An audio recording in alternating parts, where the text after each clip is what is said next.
आप सभी को एक बार फिर से प्रभु यीशु मसीह के मधुर और मीठे नाम में जय मसीह, प्रेमी सलाम। A very good evening to one and all. हम लोग आज 17वें अध्याय को अंत करने जा रहे हैं। We are going to conclude chapter number 17। 17वें अध्याय को आज हम लोग खत्म करने जा रहे हैं। और 17वां जो अध्याय है that is about the destruction of the one world religion. वो किसके बारे में है? वो जो एक पृथ्वी का एक धर्म है उसके विनाश के बारे में वो है।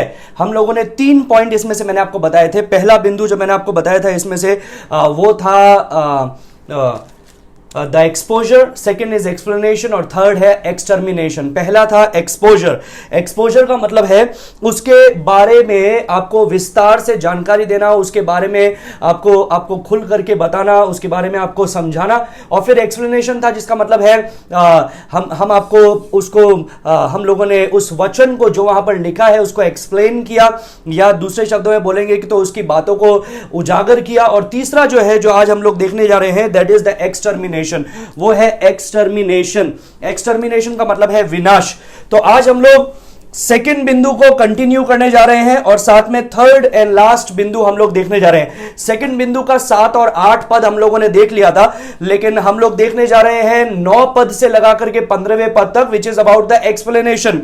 जो उसके बारे में है, उसकी जानकारियों के बारे में है, उसके बारे में व्याख्या है। और फिर अंतिम में हम लोग देखने जाएंगे 16 और 17वें पद से एक्सटर्मिनेशन, मतलब उसका विनाश के बारे में हम कुछ बातों को देखने जाएंगे। आइए हम लोग शुरू करने से पहले प्रार्थना करें और परमेश्वर के वचन में हम लोग जाएंगे। आइए प्रार्थना करें। धन्यवाद देते हैं परमेश्वर इस समय के लिए जो तूने हमारे जीवन में दिया परमेश्वर। जबकि एक बार फिर से हम तेरे उपस्थिति में आते हैं परमेश्वर प्रार्थना करते हैं, जब हम प्रकाशित वाक्य का अध्ययन करते हैं तो इसकी जो गूढ़ बातें हैं वो हमको बता। तेरे पवित्र आत्मा के जरिए, तेरे पवित्र शास्त्र के जरिए तू हमको वचन की गहराई को समझा परमेश्वर, और हमें अपने दिन गिनने की समझ दे। सभी लोगों को, जितने लोग जुड़ने वाले हैं, जो जुड़ रहे हैं, हर एक को आपके हाथ में समर्पित करते हैं। यीशु मसीह के नाम से मांगते हैं, सुनो ग्रहण का पिता, आमीन आमीन। आप सभी को जब प्रकाशित वाक्य का हम लोग अध्ययन कर रहे हैं तो मैं फिर से एक बार याद दिलाना चाहूंगा कि धन्य है वे जो इस किताब को पढ़ते हैं, धन्य है वे जो इस किताब में लिखी हुई बातों को सुनते हैं, और धन्य है वे जो इसके अनुसार अपने जीवन को बिताते हैं। 17वें अध्याय के अंदर हम लोग हैं and we are in part 5। हम लोगों ने 17वें अध्याय को 5 अलग अलग भागों में देखा है। तो इसका मतलब वन वर्ल्ड रिलीजन के बारे में अब जितना पवित्र शास्त्र के अंदर जानने के लिए है, जितनी बातें हैं, उनमें से ज्यादातर चीजें हम लोगों ने ऑलरेडी देख ली है कि आखिर वन वर्ल्ड रिलीजन क्या होगा, कैसे शुरू होता है। हम लोगों ने देखा कहां से आया, हम लोग देखते हैं एक्सप्लेनेशन क्या है उसका, पवित्र शास्त्र से हम लोगों ने देखा उसका विनाश कैसे होगा वन वर्ल्ड रिलीजन का, उसके बारे में हम लोगों ने देखा। और मेरे प्रियो याद रखिए कि ये जो दिन हम लोग बिता रहे हैं, ये दिन जरूरी है कि हम इन बातों का अध्ययन करें, हमें ये बातें पता हो, ना सिर्फ हमें पता हो लेकिन हम अपने बच्चों को सिखा सके, अपने आने वाली जनरेशन को सिखा सके। क्योंकि याद रखिए प्रभु के आगमन के दिन बहुत ही निकट है। आज जो जो चीजें हो रही है उससे हमको यही लगता है कि कलीसिया का रैप्चर किसी भी समय हो सकता है। जो केओस पूरी दुनिया के अंदर फैल रहा है, अलग अलग जगह पर जो केओस फैल रहा है, और ऐसे ही केओस के अंदर, ऐसे ही अशांति के समय के अंदर मसीह विरोधी आएगा और शांति को स्थापित करेगा। तो याद रखिए यह हमारे लिए बहुत जरूरी है कि हम जाने कि आखिर प्रकाशित वाक्य उन बातों के बारे में हमें क्या शिक्षा देता है। प्रकाशित वाक्य जो हमारे पवित्र शास्त्र की अंतिम किताब है, ना सिर्फ प्रकाशित वाक्य लेकिन यहेजकेल की पुस्तक, यिर्मयाह की पुस्तक, मीका की पुस्तक और बाकी अन्य अन्य पुस्तकें हमको परमेश्वर के इस अंतिम दिनों के बारे में क्या बताती है। वो 60 साल के समय जिसको हम लोग बोलते हैं क्लेश का समय या ट्रिब्युलेशन पीरियड, उसके बारे में हम लोग को क्या बताते हैं। सो chapter number 17 talks about the religious aspect of those 7 years। उस 7 साल में धार्मिक प्रणाली कैसे होगी, धर्म किस प्रकार से चलाया जाएगा, उसके बारे में 17वां अध्याय हमें शिक्षा देता है, 17वां अध्याय हमें बताता है। एंड बेसिकली इस धर्म का नाम चाहे कितना भी अच्छा रख दिया जाए, भले ही वन वर्ल्ड रिलीजन कर दिया जाए, या भले ही यूनाइटेड रिलीजन कर दिया जाए, या भले ही ऐसा नाम कर दिया जाए जो सुनने में आकर्षण करने वाला है, आकर्षक है, लेकिन परमेश्वर का वचन भी उसको एक नाम देता है। और क्या नाम है परमेश्वर का वचन में इस वन वर्ल्ड रिलीजन का? 17 के 5 में वो नाम लिखा है, बड़ा बेबीलोन। सबसे पहले उसका नाम क्या है? बड़ा बेबीलोन। लेकिन उससे पहले है भेद, मतलब मिस्ट्री। इट्स अ मिस्ट्री, ये एक भेद है। और फिर लिखा है बड़ा बेबीलोन पृथ्वी की वेश्याओं की और घृणित वस्तुओं की माता। अब बेबीलोन से क्या तात्पर्य है उसका मैंने आपको अर्थ बताया था, और लास्ट में फिर से मैं आपको जब कंक्लूजन दूंगा मैं आपको उसका अर्थ बताऊंगा कि क्या मतलब है। लेकिन मैंने आपको बताया था यह बड़ा बेबीलोन वही जगह है जिस क्षेत्र के अंदर अदन का बगीचा कभी हुआ करता था, जहां शैतान ने अपना पाप का बीज बोया था आदम और हवा के द्वारा। और फिर बाबुल की जो मीनार थी वो भी इसी जगह पर बनाई गई थी। दो twin river Euphrates and tigris वो उसी क्षेत्र के अंदर है। उसी क्षेत्र में वो 4 दुष्टात्माओं को बंदी बना करके रखा था, जिनको छठी तुरही के दौरान खोला गया, और 20 करोड़ और दुष्टात्माओं को खोला गया। और वे उन लोगों ने आकर के क्या किया, उन दुष्टात्माओं ने आकर के पूरी दुनिया को 1/3 एक तिहाई दुनिया को उन्होंने खत्म कर दिया। So these all things happen in this place, in this very location. लेकिन ये जब बेबीलोन बोल रहा है तो ये सिर्फ बेबीलोन नहीं है, लेकिन ये पूरी दुनिया है जहां पर बेबीलोन में जो शुरू हुआ था, जो मूर्ति पूजा शुरू हुई थी या जो धर्म शुरू हुआ था, वो धर्म चारों तरफ फैल गया। और ये धर्म किसके द्वारा शुरू हुआ था? निम्रोद के द्वारा। He was a type of antichrist, वो मसीह विरोधी का एक टाइप है जिसको हम लोग देख सकते हैं। So there is a interesting book written by Dave Hunt. Dave Hunt नाम के एक व्यक्ति के द्वारा एक बहुत ही रोचक किताब लिखी गई है जिसका नाम है ग्लोबल पीस। अगर आपको मिलेगा तो आप उसको जरूर इंटरनेट पे ढूंढ करके पढ़िएगा। उस किताब का नाम है global piece. And in that book, he writes about his coming together of the world religion into one. उसने उस किताब में बताया है कि दुनिया के सारे, अभी तो कितने सारे धर्म है ना, तो इतने सारे धर्म कैसे हुए? निम्रोद ने तो एक परमेश्वर के विरुद्ध बलवा किया, परमेश्वर के विरुद्ध गया और परमेश्वर के विरुद्ध जाकर के स्वर्ग तक अपने सिंहासन बनाने के लिए चाहा, एक नए धर्म को बनाया। लेकिन क्या हुआ? जब उनकी भाषाएं विभाजित हो गई, वो पृथ्वी के अलग अलग कोने में तितर बितर हो गए, और जहां जहां गए वहां पर अपनी भाषा के अनुसार उन्होंने वो धर्मों को सिखा दिया जो उन्होंने निम्रोद से सीखा था, which is actually the worship of man, which is actually the worship of demon। जो दुष्टात्मा की पूजा है या मनुष्य अपनी खुद की पूजा कर रहा है, अपने अनुसार उसने चीजों को बना लिया है, अपने इमेजिनेशन के अनुसार उसने अपने लिए ईश्वर बना लिए हैं। तो ये इस किताब में ग्लोबल पीस में डेव हंट ने लिखा है कैसे ये सारे धर्म एक होंगे, उसके बारे में उसने लिखा है।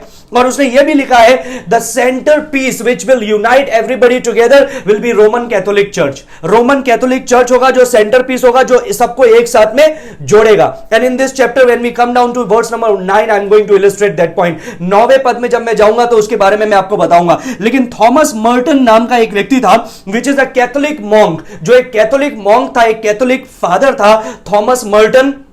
और उसने ये इक्यूमेनिकल गैदरिंग के दौरान कलकत्ता में, इक्यूमेनिकल मतलब होता है सर्वधर्म सम्मेलन, जिसे बोलना चाहिए शुद्ध भाषा में अगर आपको समझने के लिए है, सर्वधर्म सम्मेलन के किस प्रकार से हम हर एक धर्मों की अच्छाइयों को देखें और किस प्रकार से अपने आप को एक कर दे, किस प्रकार से अपने आप को एक कर दे और किस प्रकार से हम एक हो सकते हैं। एकता, किस प्रकार से वो एकता में शक्ति है, वो किस प्रकार से हम एक हो सकते हैं, उसके बारे में ये थॉमस मर्टन जो कैथोलिक्स का बहुत बड़ा एक बहुत ही जाना माना प्रख्यात एक मॉन्क था, उसने क्या बोला मैं आपको उसके शब्दों में बताऊंगा। I am quoting him, okay, I am not speaking my own self, मैं अपने आप से बात नहीं कर रहा हूं, मैं अपने द्वारा बात नहीं कर रहा हूं, लेकिन उसने जो बोला उसको मैं कोट करूंगा। Listen very carefully. He said, My dear brothers and sisters, we are already one। वो कैथोलिक मॉन्क बोल रहा है, मेरे प्रिय भाइयों बहनों, हम सब तो पहले से एक है, but we imagine that we are not. लेकिन हम लोगों ने कल्पनाएं कर रखी है कि हम एक नहीं हैं।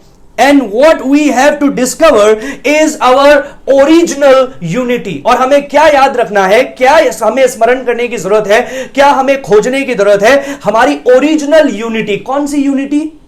कौन सी ओरिजिनल यूनिटी? जब आदम और हवा ने पाप किया, वो परमेश्वर से दूर हो गए, वो एक दूसरे से भी अलग हो गए। तो ये कौन सी ओरिजिनल यूनिटी की बात कर रहे हैं? ये एक्चुअली जाने अनजाने में वही बातों को बोल रहे हैं जो निम्रोद के द्वारा शुरू हुआ था कि आओ हम एक हो जाए, अपने लिए एक बड़ा नाम करें। वहां पर भी तो एकता थी। क्या एकता में शक्ति है? आप बोलेंगे हां एकता में शक्ति है। मैं नहीं मानता हूं एकता में शक्ति तो है, लेकिन क्या वो शक्ति सकारात्मक है? नहीं, कई बार नकारात्मक भी होती है। Sometimes it is not constructive, sometimes it is destructive, and that's what is happened in the tower of Babel की मीनार के अंदर वही हुआ। वे लोग एक तो थे, लेकिन उस एकता में शक्ति भी थी, लेकिन सकारात्मक नहीं थी, नकारात्मक थी और वो विनाशात्मक थी। क्या हुआ? वहां पर विनाश हुआ। और जहां जहां जहां जहां वे गए वो अपने धर्म को लेकर के गए. So there is a man by the way who is read by Catholics. ये जो व्यक्ति है, ये जिसका नाम मैंने आपको बताया है थॉमस मर्टन, ये सिर्फ कैथलिक्स लोगों के द्वारा ही नहीं, कई प्रोटेस्टेंट लोगों के द्वारा भी बहुत जाना माना एक व्यक्ति है. इसकी किताबें लोग पढ़ते हैं, इसको बहुत पूजते हैं. इसने जो जो बातों को बोला है वो बहुत ही लोग उसको सराहना देते हैं. And he is read by other mystics and including Buddhist also. और सिर्फ मसीह क्रिश्चियन लोग, सो कॉल्ड क्रिश्चियन लोग, कैथलिक लोग या प्रोटेस्टेंट लोग ही नहीं पढ़ते हैं, ये मिस्टिक्स भी पढ़ते हैं. जो मिस्टिक को बोलेंगे जो रहस्यमय धर्म या फिर कोई मिस्टिसिज्म जिसे बोलते हैं वो, या फिर जो बुद्धिस्ट है वो भी इसकी किताब को पढ़ते हैं और कई बातों को सीखते हैं. Actually he echoes the word of mother Teresa. और मैंने आपको पहले जब मैं इसका फर्स्ट मैं आपको प्रचार कर रहा था विच इज पार्ट 1, उसके अंदर आप जाकर के देखिएगा मदर टेरेसा के बोले गए शब्दों को भी मैंने वहां पर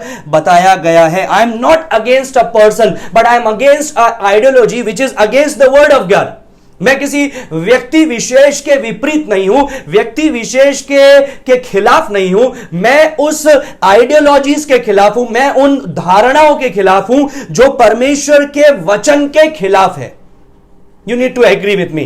हम किसी व्यक्ति के खिलाफ नहीं है, हम किसी को बुरा बोल करके किसी को अच्छा नहीं बोल रहे हैं, हम वही बोल रहे हैं जो परमेश्वर का वचन कहता है.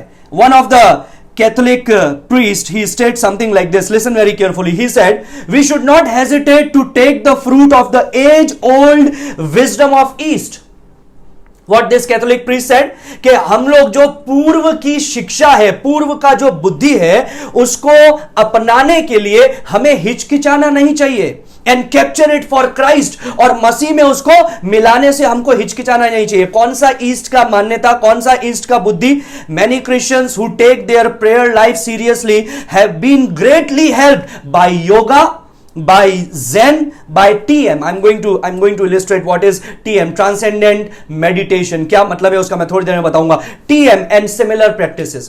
उसने बोला कई जो भक्ति का जीवन बिताने वाले हैं, कई क्रिश्चियन जो भक्ति का जीवन, प्रार्थना का जीवन बिताने वाले हैं, योगा ने, ज़ेन ने, ट्रांसेंडेंट मेडिटेशन ने, ध्यान ने, ये सारी चीजों ने उनको बहुत मदद किया आत्मिकता में आगे बढ़ने के लिए. Who is saying?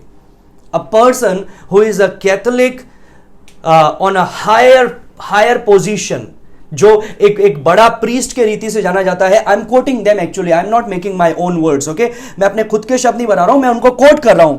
Rome in some ways approves of mixing Hinduism, Buddhism with its Catholicism.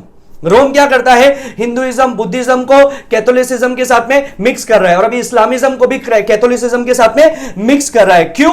It has no problem doing that. वो करने में कोई समस्या नहीं है. क्यों समस्या नहीं है? क्योंकि पहले जब जन्म हुआ था रोमन कैथोलिसिज्म का, तब भी क्या किया गया था? और जो पेगनिज्म था उसको क्रिश्चियनिटी के अंदर मिला करके कैथोलिसिज्म बनाया गया था. मैंने उसके बारे में आपको बहुत विस्तार से बताया. I am not going to illustrate my point again. लेकिन मैं क्या बता रहा हूं कि पेगनिज्म को, मतलब रोम का जो धर्म था, रोम के जो ईश्वर थे, रोम के ईश्वरों को जो पूजने वाले याजक थे, प्रीस्ट थे, वे लोग क्या हो गए? वे पुजारी अभी कैथोलिक फादर बन गए. Cardinal Ratzinger, who is a Vatican guardian of Catholic Orthodoxy. Cardinal Ratzinger जो एक वेटिकन गार्जियन है कैथोलिक ऑर्थोडॉक्सी का, मतलब कैथोलिक ऑर्थोडॉक्सी मतलब जो पुरानी कैथोलिसिज्म है उसको हिफाजत करने वाला है. He issues a 23-page letter in mid-December 1989. 23 पन्ने का उसने एक लेटर जारी किया दिसंबर के बीच के महीने, दिसंबर में 1989 के अंदर, to 3000 Roman Catholic bishops expressing some concern about what is going on with Catholics involved in transcendent meditation. उसने बोला कि 3000 कैथोलिक बिशप को उसने समझाने के लिए पत्र लिखा और उस पत्र में 23 पेज का पत्र था बाय द वे, उस पत्र में उसने यह समझाया कि कैथोलिक्स जो ट्रांसेंडेंट मेडिटेशन का मतलब होता है, मेडिटेशन का मतलब ध्यान लगाना, ट्रांसेंडेंट मतलब जो मंत्र उच्चारण करना या कोई और चीज को बार बार बोलते रहना, एक ही शब्द को बोलते रहना, है ना, उसके द्वारा जो आप ध्यान लगा रहे हैं उससे क्या होगा। So Maharishi Mahesh Yogi created and introduce transcendent meditation. ये जो ट्रांसेंडेंट मेडिटेशन है, ध्यान लगाना है, ये किसने बनाया है? महर्षि महेश योगी ने।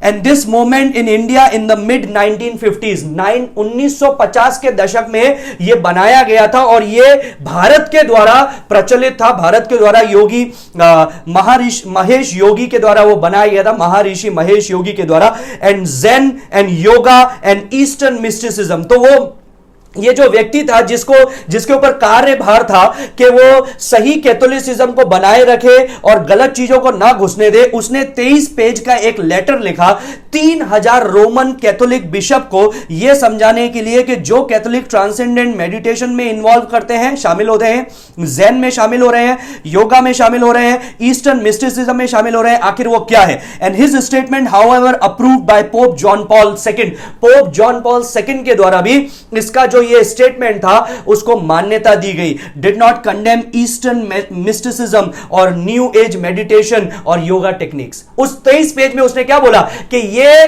करने से आप रुकिए मत, उसमें शामिल होइए, उसमें शामिल होकर के आत्मिकता में आप आगे बढ़ेंगे। But in fact it suggested taking from them what is useful, the plea was just to maintain Catholicism. उस पत्र में क्या बोला गया? जो भी उसमें अच्छा चीजें है सब ले लो, लेकिन सिर्फ जो कैथोलिसिज्म है उसको बरकरार रखो। अब कैथोलिसिज्म को बरकरार रखने का मतलब क्या है? वचन को बरकरार रखो? नहीं, कैथोलिक चर्च की जो ट्रेडिशंस हैं उसको तुम बरकरार रखो। Pope John Paul II, who was the pope, 1986 he visited India, 1986 में भारत में आया। He went to attend the universities of Calcutta and New Delhi. Universities के अंदर गया, विश्वविद्यालयों में, कलकत्ता में और नई दिल्ली में। And he told a huge non-Christian audience, listen very carefully, what did he said? He said, India's mission is crucial because of her intuitions of spiritual nature of men. उसने बोला भारत का जो मिशन है वो बहुत ही महत्वपूर्ण है क्योंकि भारत के जो लोग हैं वो आत्मिकता को ज्यादा महत्व देते हैं। Indeed India's greatest contribution to the world can be to offer it a spiritual vision of man. Bharat जो पूरी दुनिया को दे सकता है, कौन बोल रहा है? Catholic pope. जो ये बोलते हैं कैथोलिक्स कि ये जो पोप है ये मसीह का रूप है इस दुनिया में। एक्स कैथेड्रा बोल करके होता है, मतलब फ्रॉम हिज सीट, उसके सिंहासन से पोप ने जो बोल दिया वो बाइबल के समान है। मानना है तो मानना ही है, जो बोल दिया उसने वहां से वो मानना ही है। He is like God, he is worship like God, people will not speak against him. और उसने क्या बोला? उसने बोला भारत के लोग सबसे बड़ा जो योगदान दे सकते हैं पूरी दुनिया को वो है मनुष्य के आत्मिक दर्शन के बारे में लोगों को बता सकते हैं। And the world does well to attend willingly to this ancient wisdom and to find enrichment for human life. और उसने यह भी बोला कि दुनिया क्या करेगी? इन सब चीजों से सीख करके बुद्धिमान बनेगी और सचमुच में मनुष्य के जीवन में एनरिचमेंट, मतलब मनुष्य के जीवन में जो कमियां हैं वो दूर होगी और उसके अंदर आशीषें उतरेगी। Catholic pope hailing non religious. It's an incredible thing. ये जब हम लोग देखते हैं, ईस्टर्न मिस्टिसिज्म देख लीजिए, ज़ेन देख लीजिए, ये बाकी सारी चीजें जिनका मैंने अभी आपको नाम बताया, ये सारी चीजों को देखिएगा, it goes all the way back to Babylon, all the way back to Babylon. Thomas Merton, he wrote like this: Buddhism and Christianity are alike in making use of ordinary everyday human existence as a material for a radical transformation of consciousness. Wow. These words are coming from people who are in high positions, who are literally worshipped. जो वो जो बोलते हैं उसको पत्थर का लकीर गिना जाता है। और वो थॉमस मर्टन क्या बोल रहा है, बुद्धिज्म और क्रिश्चियनिटी है ये दोनों एक समान है, ये दोनों एक ही जैसे हैं। क्यों? क्योंकि ये साधारण मनुष्य के जीवन को लेते हैं, भौतिक चीजों को लेते हैं और फिर उससे चेतना को जागृत करने की कोशिश करते हैं। Merton taught that the transformation of consciousness which Zen Buddhism calls the great death। Merton ने यह भी बोला कि ज़ेन बुद्धिज्म जो ग्रेट डेथ बोलते हैं, जिसका मतलब है ट्रांसफॉर्मेशन ऑफ कॉन्शियसनेस, मतलब अपनी चेतना को नया करना, चेतना को नया करना या चेतना का नवीनीकरण, ये is identical to what Christian calls the dying and rising with Christ. What foolishness.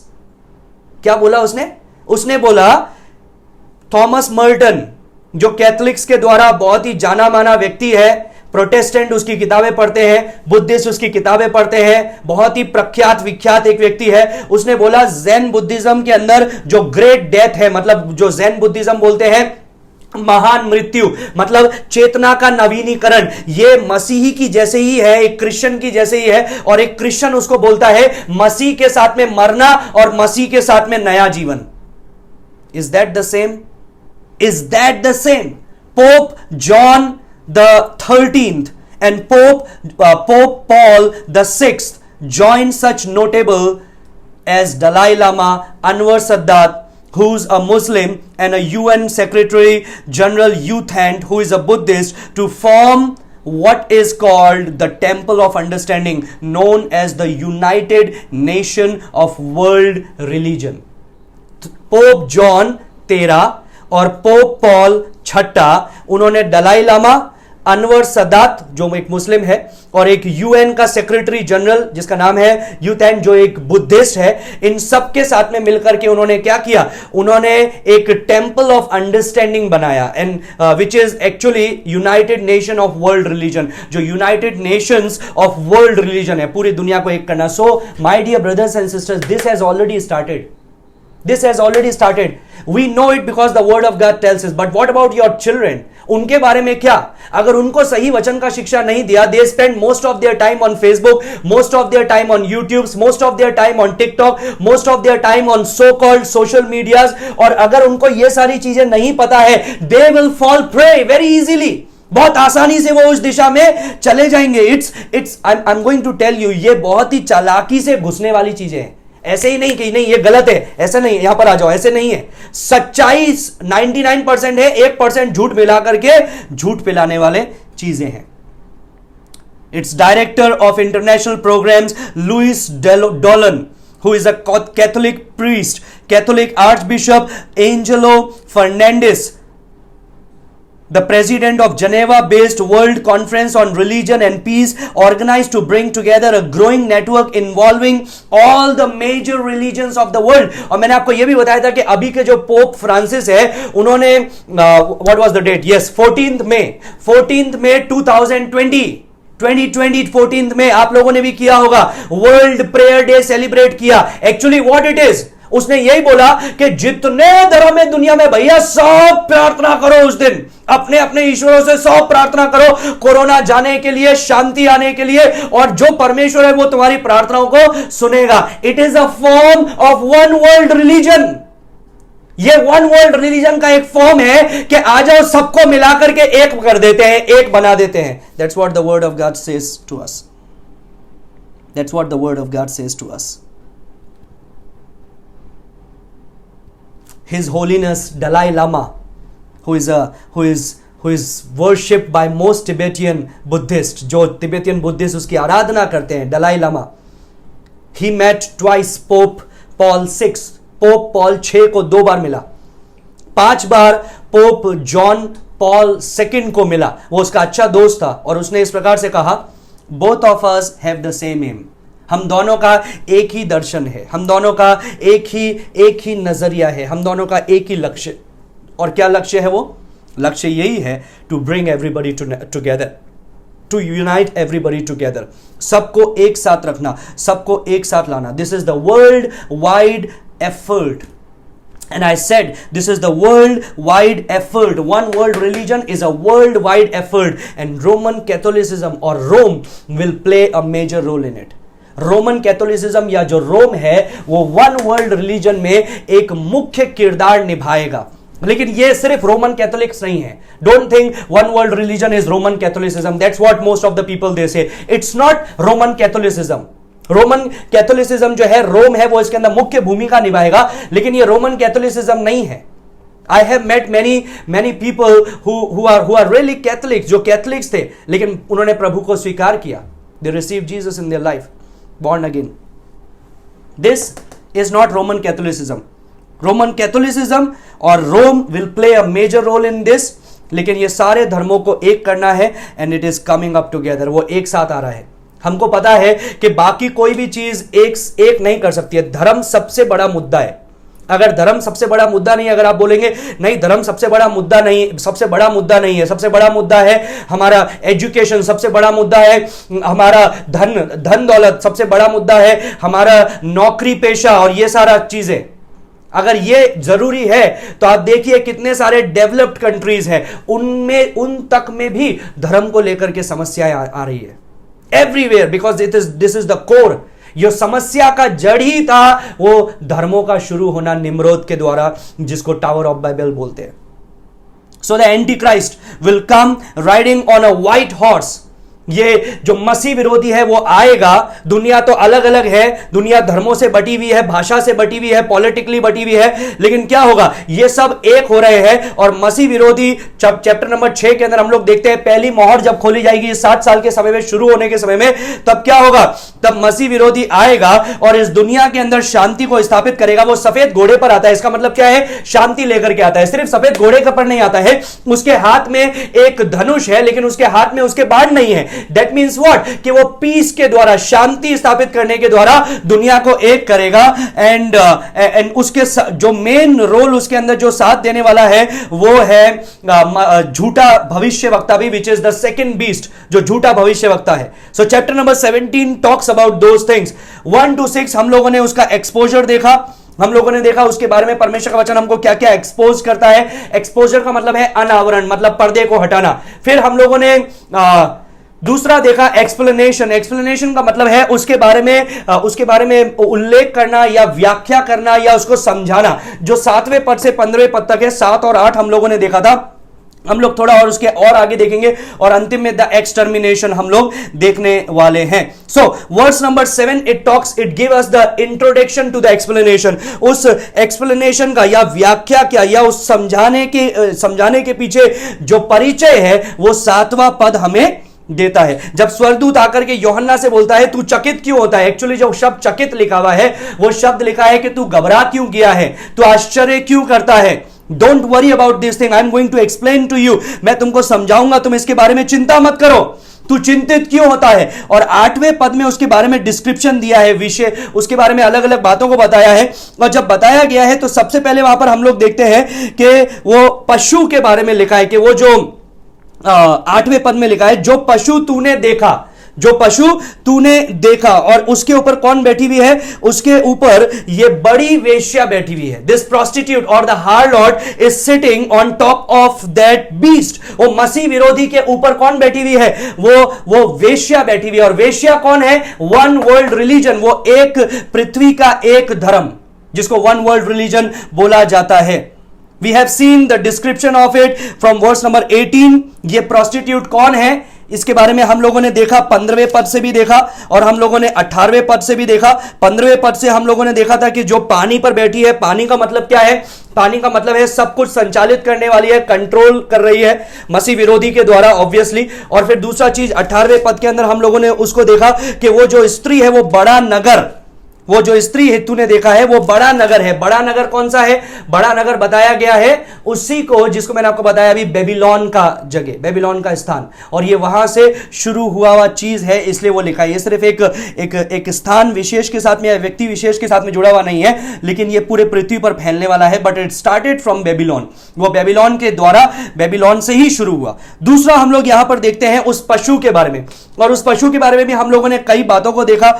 तीसरे पद में यदि हम देखें तो वो पशु को हम लोग उल्लेख तीसरे पद में ही पढ़ते हैं 17 के अंदर। वहां पर लिखा है लाल रंग के, और मैंने लाल रंग के पशु पर जिस पर निंदा के नाम से जो भरा हुआ है, जिसके 7 सर और 10 सींग है, एक स्त्री को बैठे हुए देखा। अब ये 7 सर 10 सींग हम लोगों ने, याद कीजिए, 13वें अध्याय में भी पढ़ा था और हम लोग 17वें अध्याय में भी पढ़ रहे हैं, लेकिन मैंने आपको 8वें पद तक हम लोगों ने उसके बारे में पढ़ा, लेकिन मैंने आपको यह नहीं बताया कि वो 7 सर क्या है, 10 सींग क्या है। आज उसके बारे में हम लोग चर्चा करने वाले हैं। वो 7 सर आखिर है क्या और वो 10 सींग आखिर है क्या, लोग उसके बारे में क्या कहते हैं और असलियत में परमेश्वर का वचन उसके बारे में क्या कहता है, उसको हम लोग देखेंगे आज शाम को। सो बने रहिए, एक लिखते जाइए, पेपर और पेन ले लीजिए, लिखते जाइए। ये सारी चीजों को लिखना जरूरी है ताकि आप लोगों को वो बातें याद रहें। तो 11वें अध्याय के 7वें पद में भी हम लोग इसके बारे में पढ़ते हैं, 13 में भी इसके बारे में पढ़ते हैं। And the description is about the anti Christ. ये किसके विषय में लिखा है? ये लिखा है मसीह विरोधी के बारे में। Let's move to words number 8। Words number 8 से वर्ड्स नंबर 9 में जाएंगे। 7 8 हम लोगों ने देख लिया था, 9 में जाएंगे। वहां पर लिखा है, ये उस बुद्धि के लिए जिसमें ज्ञान है, उस बुद्धि के लिए जिसमें ज्ञान है, यही अवसर है। वे 7 सर 7 पहाड़ हैं जिन पर वो स्त्री बैठी है। परमेश्वर का वचन स्वयं बताता है कि वो क्या चीजें हैं। तो यहां पर लिखा है, here is the mind which has wisdom. बहुत ही आश्चर्यजनक बात लिखी है, उस बुद्धि के लिए जिसमें ज्ञान है, मतलब उस बुद्धि के लिए जिसमें ज्ञान छुपा हुआ है। तो ज्ञान के द्वारा वो बुद्धि है। So that means what? That means what? That is simply the way of saying here is an invitation to a closer inspection. We want you to look more deeply into this. जिस उस बुद्धि के लिए जिसमें ज्ञान छुपा है, इसका मतलब क्या है? इसका मतलब अगर स्पष्ट रूप से देखेंगे तो ये कंफ्यूज मत होइए, इसका ये अनयूजुअल फ्रेज है, लेकिन इसका मतलब ये है कि हम चाहते हैं कि आप गहराई से देखें वचन का। ये जो लिखा है उस बुद्धि के लिए जिसमें ज्ञान है, इस शब्द का, इस वाक्य का यही मतलब है कि जो पढ़ा है उतना काफी नहीं है, उसके अंदर घुसिए, उसके अंदर गहराई से उतरिए, उसके अंदर जड़ पकड़िए, उसको गहराई से देखिए और फिर आपको पता चलेगा आखिर ये क्या है। And what is that to understand? क्या चीज है ये?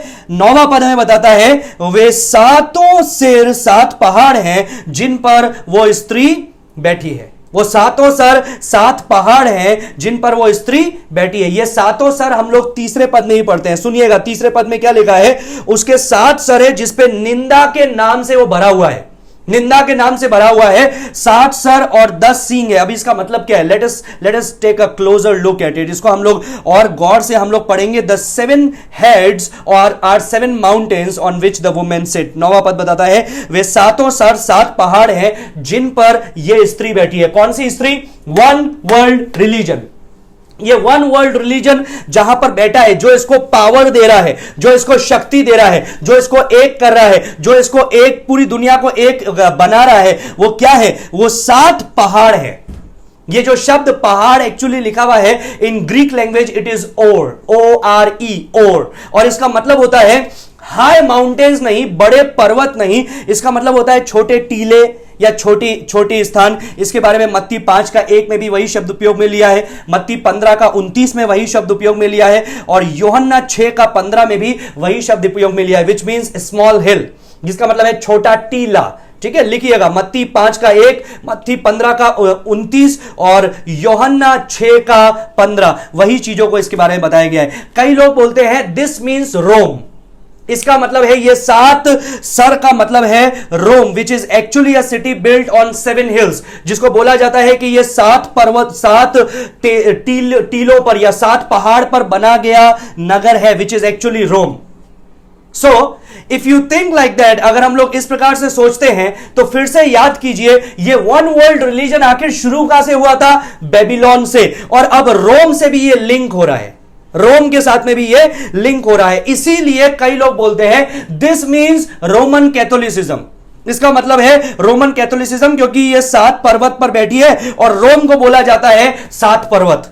रोम को बोला जाता है 7 पर्वत। Throughout the history of city of Rome, it is described as the city of 7 hills.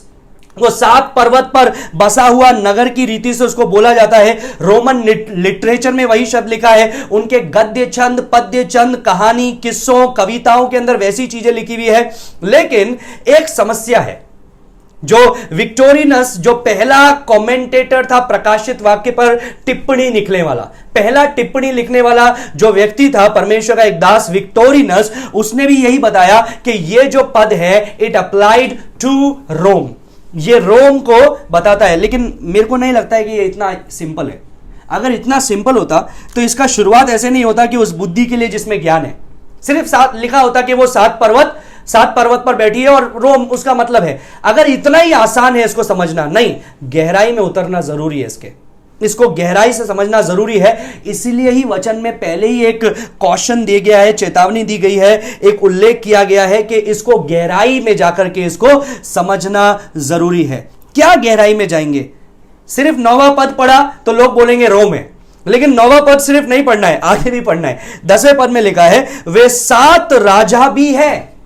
वो 7 पर्वत तो है, लेकिन वो 7 राजा भी हैं। अगर रोम को देखेंगे तो 7 पर्वत तो बोलेंगे रोम है, लेकिन क्या ये जो 7 राजा हैं ये रोम को बताता है?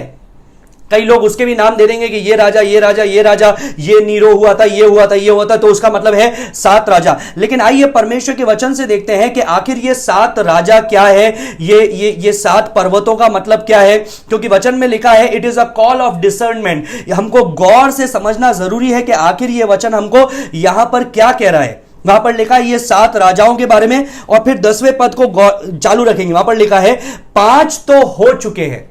सुनते जाइएगा, 5 तो हो चुके हैं और एक अभी है और एक अब तक आया नहीं है, और जब आएगा तो कुछ समय तक उसका रहना भी अवश्य है।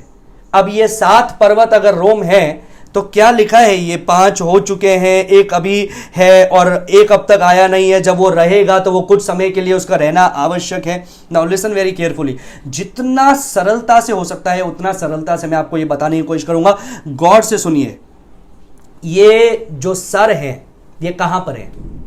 क्या ये सर वो वन वर्ल्ड रिलीजन पर है, उस बड़ी वेश्या पर है? नहीं। तो आप रोम को कैसे बोल सकते हैं? अगर रोम को बोल रहे हैं कि ये है 7 सर, तो रोम को कैसे बोल सकते हैं? क्योंकि वो बड़ी वेश्या जो है वो तो रोम अगर बोल दिया तो ये 7 सर तो बड़ी वेश्या पे नहीं है। ये 7 सर किसके ऊपर है? ये 7 सर उस पशु के ऊपर है जो पॉलिटिकल हेड है, और वो सिर्फ पॉलिटिकल हेड है, रिलीजियस हेड नहीं है। रिलीजियस हेड कौन होने वाला है? वो झूठा भविष्यवक्ता होने वाला है, जो दूसरा पशु है जो निकाला गया था पृथ्वी से। तो ये इसका मतलब क्या है? आखिर ये कौन से 7 राजा है? 5 हो चुके हैं, एक अभी है, एक होने वाला है। इसका मतलब क्या है? आइए हम परमेश्वर के वचन से समझने की कोशिश करेंगे। पुराने नियम में, मेरे पास में लेने का समय नहीं है, लेकिन पुराने नियम में जहां जहां पर्वतों का उल्लेख हुआ है, बहुत बार पर्वतों का उल्लेख किया गया है as a symbol of authority, power and rule. सामर्थ्य, अधिकार और शासन के लिए उसको, उस शब्द को इस्तेमाल में लिया गया है। डैनियल नबी की पुस्तक में, यिर्मयाह की पुस्तक में, यशायाह की पुस्तक में, भजन संहिता के अंदर, जकरिया में, हबक्कुक में, कई जगह पर आप देखेंगे जहां पर पर्वतों को इस्तेमाल में लिया गया है शक्ति, सामर्थ्य, साम्राज्य को बताने के लिए। Now let me, in order to understand this 5 are fallen, 5 गिर चुके हैं। In order to understand this let me take you back to Daniel chapter 2। Daniel उसका दूसरा अध्याय में लेके जाऊंगा। लिख लीजिए, डैनियल उसका दूसरा अध्याय लिख लिया। डैनियल 2 उसका 37 से 39, 37 to 39। वहां पर आप एक पिक्चर को देखते हैं, एक दर्शन को देखते हैं, एक मूर्ति को देखते हैं। उसका जो सर है वो सोने का बना गया है, उसका जो छाती है और जो हाथ है वो चांदी के बनाए हुए हैं। उसका जो मिड सेक्शन है, बेली है, पेट का जो हिस्सा है, कमर का जो हिस्सा है, वो ब्रॉन्ज या फिर क्या बोलते हैं, पीतल का बनाया गया है। उसके जो पैर हैं वो लोहे के बनाए गए हैं, और उसके जो पंजे हैं वो लोहे और मिट्टी को मिक्स करके बनाए गए हैं। जब समय के कमी के कारण आगे जल्दी से बढ़ेंगे, जब उस चीजों को हम लोग देखते हैं तो उससे हमको पता चलता है 4 दुनिया के ग्रेट एम्पायर्स के बारे में, दुनिया के 4 बड़े साम्राज्यों के बारे में। जो सोने का था वो किसको बताया गया है? नबूकदनेस्सर राजा बेबीलोन को बताया गया है। फिर जो चांदी का है वो मेदो फारस को बताया गया है। जो मिड सेक्शन है वो बताया गया है यूनान को, ग्रीस को, और जो पैर है वो बताया गया है रोम के बारे में। तो ये 4 लिख लीजिए, कौन कौन से हैं? बेबीलोन, आपको दिखेगा या नहीं दिखेगा, मैं लिख देता हूं। बेबीलोन, पहला, दूसरा फारस, मेदो फारस, मीडो पर्शिया,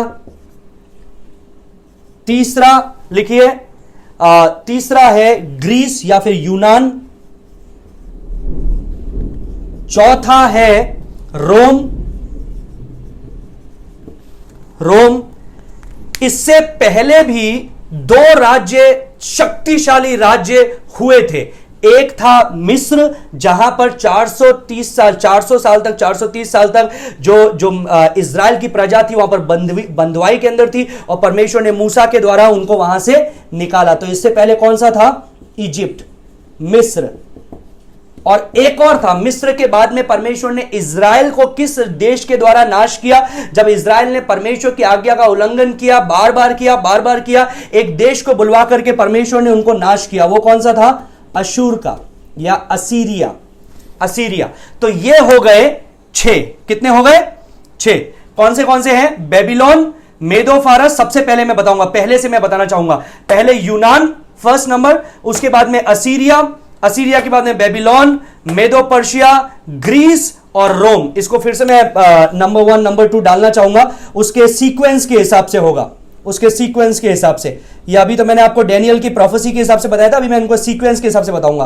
पहला है मिस्र, दूसरा है असीरिया, तीसरा है बेबीलोन, जिसके द्वारा परमेश्वर ने सदर्न किंगडम, जो दक्षिणी राज्य था यहूदा का राज्य, उसको परमेश्वर ने नाश करवाया। उसके बाद में आया मेदो फारस, जिसने बेबीलोन का नाश किया। उसके बाद में आया यूनान, और उसके बाद में आया छठा नंबर रोम का।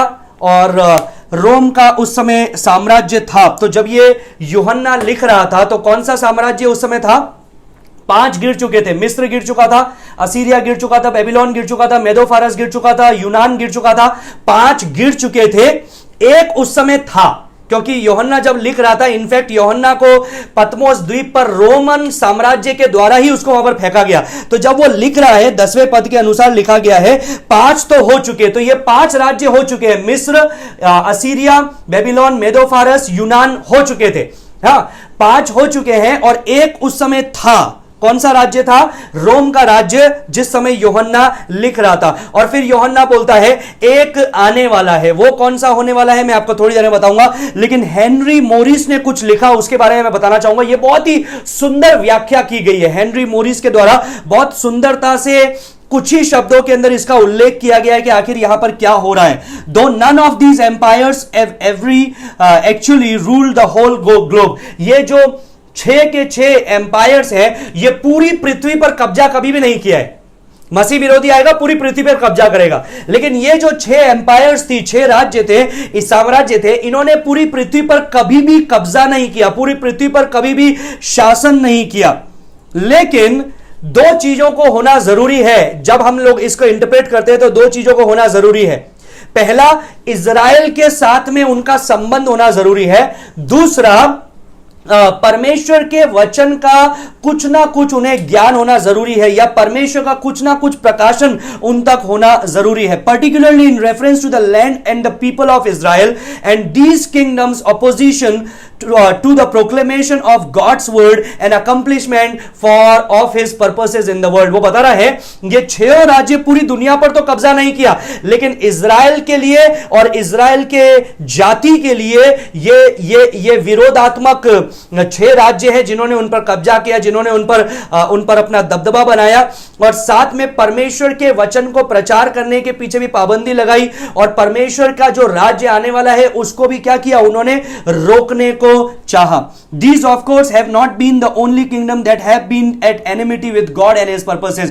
परमेश्वर और उसके दर्शन के साथ में, उसके परमेश्वर का जो कार्य होने वाला है, उसके उद्देश्य के साथ में विपरीत दिशा में सिर्फ ये 6 सरकार नहीं है, और भी कई राज्य हैं जो उनके खिलाफ आए। For example Syria, Edom, Moab, Midian और बहुत सारे और भी देश परमेश्वर के राज्य के खिलाफ, परमेश्वर के लोगों के खिलाफ, परमेश्वर के उद्देश्यों के खिलाफ आए। लेकिन वो सारे राज्य, सीरिया, एदोम, मोआब, मिदियान, ये सारे राज्य इतने बड़े नहीं थे कि उनका इन्फ्लुएंस इनके जितना बड़ा है। इजराइल के ऊपर और आसपास की जगह पर, इनके जितना बड़ा नहीं है। ऑन दी अदर हैंड दुनिया के और भी बहुत सारे पावरफुल देश थे, जैसे भारत को ले लीजिए, चीन को ले लीजिए और कई देशों को ले लीजिए उस समय के भी। लेकिन ये सब भी जो थे वो उन लोगों को परमेश्वर के वचन के बारे में या परमेश्वर के चुने हुए कौम से उनका कोई संबंध नहीं था। वो कभी उनके नजदीक भी नहीं आया है, कभी उन्होंने वो सब बातों को सुना भी नहीं। ये 6 किंगडम, ये 6 राज्य ऐसे हैं जो दोनों ही क्राइटेरिया को फुलफिल करते हैं। दोनों क्राइटेरिया क्या है? पहला, परमेश्वर के लोगों के साथ में भी ये लोग संपर्क में आए, परमेश्वर के वचन के साथ में भी ये लोग संपर्क में आए और पूरी दुनिया पर इन्होंने प्रभाव डाला। एक्चुअली बेबीलोन के द्वारा मेदो फारस, यूनान, रोम, मिस्र, असीरिया, इन सब को जब आप देखेंगे तो झूठी शिक्षाएं, झूठा धर्म जो वन वर्ल्ड रिलीजन है वो बेबीलोन के द्वारा शुरू हुआ। उसके बाद में जैसे जैसे ये देश बनते गए, राज्य बनते गए, इन सब में वही वन वर्ल्ड रिलीजन आता गया, लेकिन देवताओं के नाम बस चेंज हो गए थे, जिसके बारे में मैंने आपको पहले भी बहुत बताया था। सिमेरुमस मैंने आपको बताया था। सिमेरुमस कौन थी? निम्रोद की पत्नी थी और उनका एक संतान भी हुआ जिसका नाम था तामूज। और सिमोरिमस ने इस प्रकार से ही बोला कि जो तामूज था वो मर गया, 40 दिन तक मरा रहा उसका बेटा, 40वें दिन फिर से जी उठा। इसलिए जो तामूज और सिमोरिमस को पूजा करने वाले लोग हैं, भक्त हैं, स्पेशली जो टेंपल प्रोस्टिट्यूट्स है, वो लोग क्या करती थी? 40 दिन के लिए उपवास रखती थी और 40वें दिन उस उपवास को खोलती थी और उस बच्चे के जी उठने की खुशी मनाती थी, जो बदल करके बाद में रोमन कैथोलिसिज्म के द्वारा बदल करके वो क्या हो गया है? वो लेंट्स डेज हो गया है, वो हो गया है रेजरेक्शन संडे जिसको बोलते हैं, ईस्टर जो गॉडेस एस्ट्रे के लिए होता था। तो वो सारी ही चीजें फॉरवर्ड होती गई और किसी तरह से हमारे भी जीवन में भी फॉरवर्ड आई और आज हम लोग सोचते हैं क्रिसमस मनाएंगे तो सबसे पहले क्या याद आता है? केक याद आता है, कपड़े याद आते हैं, स्टार याद आता है, क्रिसमस ट्री याद आता है, सेंटा क्लॉज याद आता है, मसीह याद नहीं आता है, मसीह का जन्म याद नहीं आता है। वचन को तो पढ़ना बहुत बोरिंग होता है, पार्टीज करना अच्छा होता है, लेकिन वचन को प्रचार करना, वचन को पढ़ना बुरा, मतलब बोरिंग हो जाता है लोगों के लिए। याद रखिए ये सब चीजें यहां से ही शुरू हुआ और ये सब चीजें बाद में पूरी दुनिया के अंदर फैलता गया। अभी वापस से प्रकाशित वाक्य के अंदर आएंगे। प्रकाशित वाक्य 17 का 10 में लिखा है, ये जो आने वाला है वो कुछ समय के लिए आएगा, कुछ समय तक उसका रहना अवश्य है। ये किसके बारे में बोल रहा है? ये बात कर रहा है मसीह विरोधी के बारे में। द 7th किंगडम, ये कौन सी होने वाली है? The kingdom of the antichrist, मसीह विरोधी की वो होने वाली है। शैतान का वो राज्य होने वाला है, which is the 7 years reign of Satan. 12 का 12 प्रकाशित वाक्य की पुस्तक में शैतान के लिए क्या लिखा हुआ है पढ़ना चाहूंगा। प्रकाशित वाक्य 12 का 12 में लिखा है, इस कारण हे स्वर्गो और उनमें रहने वालों मगन हो, हे पृथ्वी और समुद्र तुम पर हाय, क्योंकि शैतान बड़े क्रोध के साथ तुम्हारे पास उतर आया है, क्योंकि जानता है कि उसका समय थोड़ा है और थोड़ा ही बाकी है। उसका समय थोड़ा है, वो जानता है। 13 का 5 में भी लिखा हुआ है, क्या लिखा है? बड़े बोल बोलने के लिए उसको, मसीह विरोधी को, एंटी क्राइस्ट को मुंह दिया और उसके पास में 42 महीने तक का समय है। 42 महीना कौन सा है? ये अंतिम 3.5 साल तक का ही उसके पास में समय है। So again and again the word of God tells us, परमेश्वर का वचन हमको बता रहा है, ये जो 7 पर्वत है, इट रिप्रेजेंट 7 किंग्स। ये 7 पर्वत किसको बताते हैं? रोम को ही नहीं बताते हैं, सिर्फ ये 7 राजाओं को बताते हैं और उसमें से एक है रोम। उसमें से एक है रोम। 7 अलग अलग बड़े राज्यों को बताते हैं, उसमें से एक कौन सा है? Rome. Now let's go to words number 11। वहां पर लिखा है, जो पशु पहले थे और अब नहीं है वह आप 8वां है और उन 7 में से उत्पन्न हुआ और विनाश में पड़ेगा। क्या मतलब है? अभी ये इसको पढ़ करके और समस्याएं पड़ गई कि अब क्या मतलब है? 7 तो हो गए, अभी 8वां का क्या मतलब है? This is very easy, you will understand it just like this. ऐसे ही आप लोग समझ जाएंगे अगर आपको वो चीजें याद है जो मैंने आपको पहले बताया था। प्रकाशित वाक्य 13 याद है? प्रकाशित वाक्य 13 में क्या हुआ? प्रकाशित वाक्य 13 में वो 2 पशु के बारे में बता रखा है। पॉलिटिकल लीडर जो होने वाला है, मिलिट्री लीडर या इकोनॉमिक्स लीडर या वन वर्ल्ड गवर्नमेंट का जो लीडर होने वाला है वो एंटाई क्राइस्ट है, पहला पशु है। और जो दूसरा पशु है झूठा भविष्यवक्ता, फॉल्स प्रॉफिट, वो किसका लीडर होने वाला है? वो रिलीजन का लीडर होने वाला है। ये दोनों मिलकर के 60 साल के लिए राज करेंगे। एक्चुअली शैतान के ये दोनों खिदमत करने वाले हैं, शैतान की उपासना करने वाले हैं और शैतान के द्वारा ही इनको शक्ति दी गई है। अभी क्या हो रहा है? गौर से सुनिएगा, जल्दी से बताऊंगा। क्या हो रहा है कि ये 60 साल के समय में वे दोनों राज कर रहे हैं। 60 साल के अंदर, पहले 3.5 साल के अंदर ये झूठा भविष्यवक्ता ने एक धर्म को बनाया जिसको बोलते हैं वन वर्ल्ड रिलीजन। लेकिन बाद में क्या हुआ, बाद में ये होने के बाद में, ये वन वर्ल्ड रिलीजन बनने के बाद में लोग 3.5 साल के लिए तो लोग ये वन वर्ल्ड रिलीजन के पीछे चलते गए, लेकिन 3.5 साल खत्म होने से पहले, थोड़े समय पहले कभी ना कभी वो जो एंटी क्राइस्ट था उसने एक ढोंग रचा या एक नाटक किया। क्या नाटक किया कि वो मर गया किसी तरह से, एक झूठा डेथ या झूठा रेजरेक्शन, वो मर गया किसी रीति से, और फिर वो क्या हुआ, वो जीवित हो गया। और अब जब वो जीवित हुआ है तो वो क्या है, he is the 8th one, He is the 8th one. Now he is no more human, he is God. अभी वो मनुष्य नहीं रहा।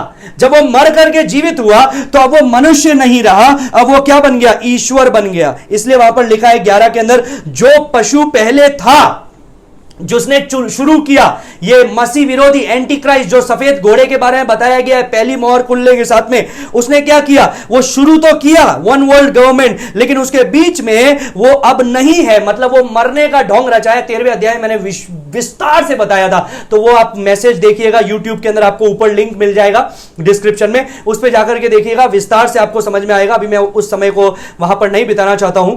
तो यहां पर क्या हुआ, वो मर गया और वो फिर से जी उठा, और जी उठने के अंदर मुख्य किरदार निभाने वाला कौन है, ये झूठा भविष्यवक्ता है जो पवित्र आत्मा का ढोंग रच रहा है। जैसे पवित्र आत्मा ने मृतकों में से यीशु को जी उठाया, वैसे ये झूठा भविष्यवक्ता मसीह विरोधी को मृतकों में से जी उठाएगा, और अब मसीह विरोधी क्या हो जाएगा, ईश्वर हो जाएगा। So he will be the 8th, वही 8वां हो जाएगा। Let's go to verse number 12। वहां पर लिखा है, जो 10 सींग तूने देखे वे 10 राजा हैं जिन्होंने अब तक राज्य नहीं पाया, पर उस पशु के साथ घड़ी भर के लिए राजाओं का सा अधिकार पाएंगे। Now what does this mean, ये 10 राजाओं का मतलब क्या है।